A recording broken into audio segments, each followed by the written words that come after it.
भूमाता brigade Sangli जिल्हा अध्यक्षपदी हवाबी शौकत मनेर व तासगाव तालुका अध्यक्षपदी मीनाक्षीताई शिंदे यांची निवड करण्यात आली।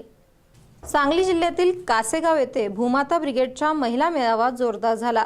त्यात संस्थापक अध्यक्षा तृप्तीताई देसाई यांनी मार्गदर्शन केले। सांगली जिल्ह्यामध्ये अवैध दारू मटका हे जोरात चालू आहे, ते तात्काळ पोलिसांनी बंद करावेत, अन्यथा भूमाताच्या रणरागिणी हातात दांडके घेऊनच बंद करतील। राज्याला पार्ट टाइम गृहमंत्री नकोत, स्वर्गीय आर.आर. आबा यांच्या गत गृहमंत्री राज्याला खमका हवा आहे। राज्यात अल्पवयीन मुलींवर अत्याचार, महिलांवरील अत्याचार झाले की पहिले भूमाता ब्रिगेडच्या रणरागिणी पेटून उठतात। या पुढील काळात सांगली जिल्ह्यात भूमाता ब्रिगेडच्या रणरागिणी दारू व मटका बंद करतील। यावेळी पश्चिम महाराष्ट्र अध्यक्ष राजकुमार डोंबे, उदगावच्या माधुरी शिंदे, शबाना मुल्ला, शालनताई, शिलाताई उपस्थित होते।